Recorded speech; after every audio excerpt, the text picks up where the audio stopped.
Hi everyone, আজকে আমি তোমাদের সাথে শেয়ার করব কিভাবে উইদাউট সাইড ইফেক্ট তোমরা একটা ব্রাইট, হেলদি এবং গ্লোয়িং স্কিন পাবা। এটা হচ্ছে ভিয়েতনামের একটা খুবই পপুলার স্কিন ব্রাইটনিং কম্বো, যেটার মধ্যে দুইটা প্রোডাক্ট থাকবে, একটা হচ্ছে ক্রিম, একটা হচ্ছে সিরাম। সো ফার্স্টে আমি ক্রিমটা নিয়ে বলি, এটার টেক্সচারটা এত বেশি স্মুথ, এটা স্কিনে খুব ইজিলি অ্যাবজর্ব হয়ে যায়। এই ক্রিমটা কিন্তু ডে অ্যান্ড নাইট দুই টাইমই ইউজ করা যায়।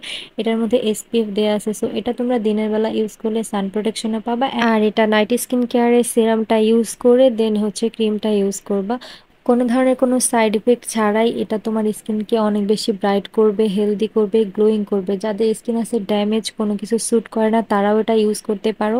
অ্যান্ড এটা কিন্তু সব টাইপের স্কিনের জন্যই সুইটেবল। যাদের অ্যালার্জিক স্কিন আছে তারাও এটা ইউজ করতে পারবে। এটা হালকা পাতলা ব্রনের দাগ হালকা করবে, ব্রন কমাবে। যাদের স্কিনে অনেক বেশি স্পট আছে তারা এর সাথে একটা হোয়াইটনিং সাবান কম্বো করে ইউজ করতে পারো, তাহলে আরো ফাস্ট রেজাল্ট পাবা। অবশ্যই একটা ভালো ক্লিনজার ইউজ করবা যাতে স্কিনটা ডিপ ক্লিন হয়। স্কিন যখন ডিপ ক্লিন হবে তখন যে কোনো স্কিন কেয়ার প্রোডাক্ট অনেক বেশি ফাস্ট কাজ করবে।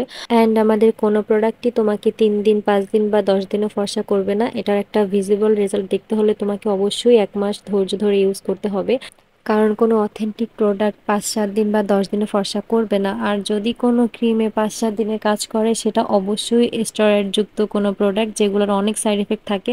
অ্যান্ড এগুলা স্কিন বার্ন করে দেয়, স্কিন বার্ন হতে হতে একসময় স্কিন ক্যান্সার পর্যন্ত হয়ে যাবে। সো ফর্সা হওয়ার জন্য তোমরা এতটাও ডেসপারেট হয়েও না যে সোশ্যাল মিডিয়াতে সেলাররা যা বলবে তোমরা একদমই যাচাই বাছাই না করে সেটা ইউজ করে ফেলবা।